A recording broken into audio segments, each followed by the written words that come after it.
You know, the Talon Claw has been a very reliable platform for me for a good long while, but I think I've got something better.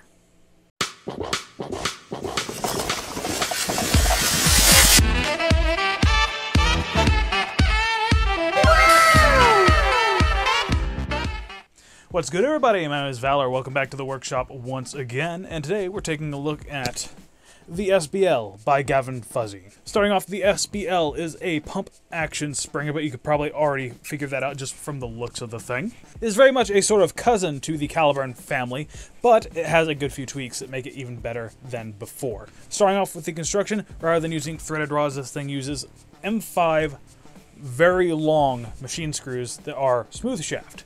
So it is very easy to get this thing all tensioned up evenly, as well as gives you a very, very smooth pump action because the pump actually glides on those smooth shaft machine screws with some copper bushings that are embedded in the pump. My first thought wouldn't have been to use copper, but hey, it works quite well. I might swap them out for nylon bushings in the future, but currently it is a very, very smooth platform to prime, which adds to the fact that this thing doesn't take much force to prime at all. Like, I'm using one finger on the very nice angled foregrip here, which it's modeled after a sort of standard style angled foregrip, but it has the addition of a finger hook that your index finger just rests right into and gives a very, very comfortable grip.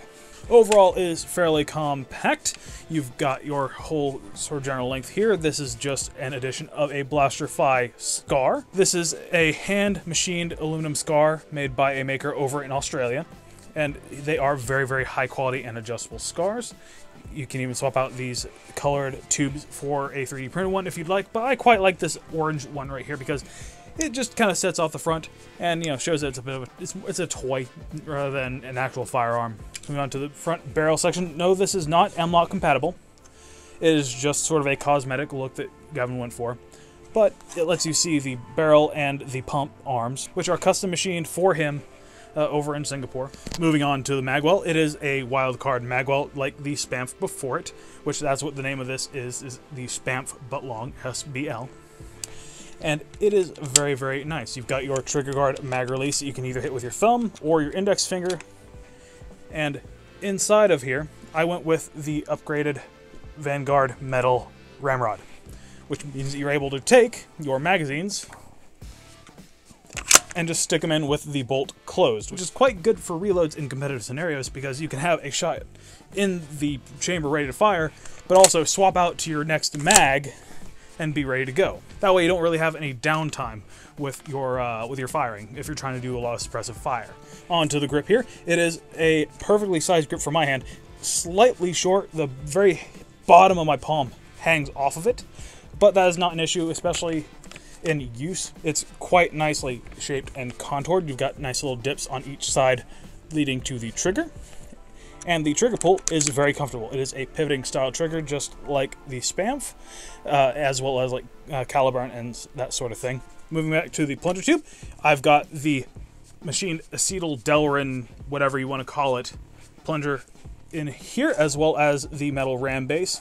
I sealed the pusher to the pusher base using a bit of go-to glue, which is just like a rubber cement type stuff. It's very nice for sealing up pusher breaches and the like. And in here, I've got a purple SF25 spring from Silver Fox Industries. And you can see there on the plunger tube, I do have the sticker, just because I felt that was a nice little addition. And moving on to the back, you've got the adjustable worker stock. This is actually just the standard worker PDW stock in a new housing. You simply salvage the actual stock itself, the button, and the springs. The rest you can just toss away.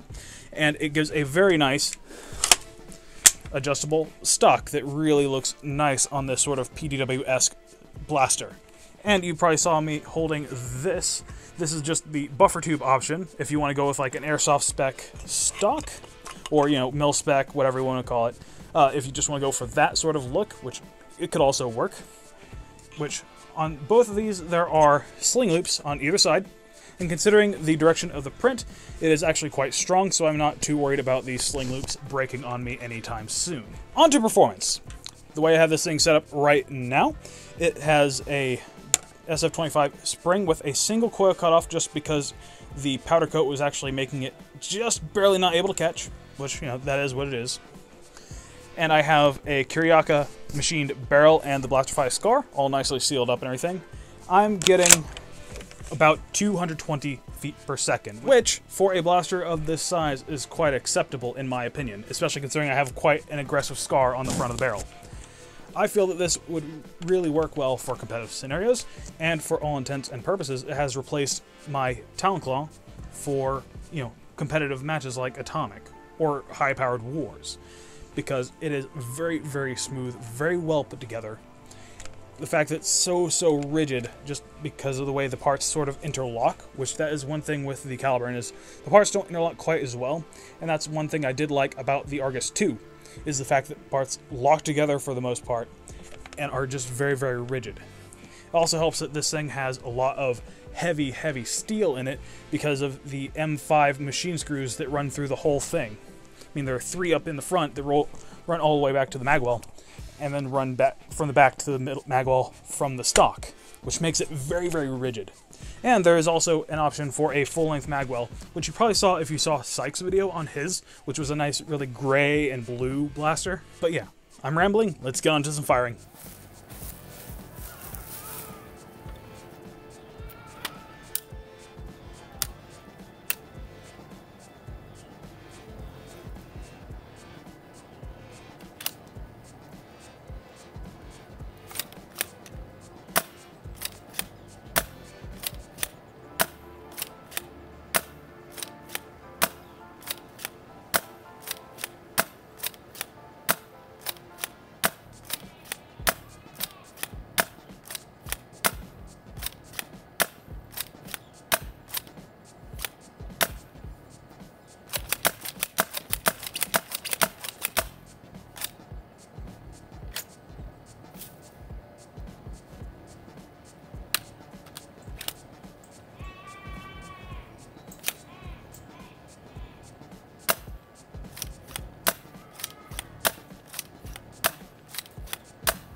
Oh yeah. What did you think about that firing footage? I think it was quite good, and I'm able to hit anything I'm really aiming at. I don't even really need to use optics. Yeah, this has definitely replaced my Talon Claw, at least until something better comes out, but I don't think that there's going to be much that can be able to top this for a good long while. I know I didn't really talk about it much during the rest of the video, but what do you think of my color scheme? I went with a sort of G1 Devastator color scheme, along with a very nice Decepticon emblem on both sides printed in dual colors, which I feel is quite appropriate given the fact that Gavin himself is also a fan of Transformers like me. And, you know, considering Hasbro, Nerf, all that jazz, it kind of works. But yes, I will leave a link down in the description below and in the pinned comment to Gavin's Etsy page where you can find hardware for this as well as completed builds or DIY kits. I'm not sure if he has any for sale right now, but you just need to keep an eye on his Etsy store as well as his social medias to get an idea of whenever he's going to have more in stock. Big thanks to Gavin for designing this lovely, lovely blaster and letting me get my hands on the hardware and stuff a little bit earlier than most people. And as ever, my name is Valor. Thanks for watching.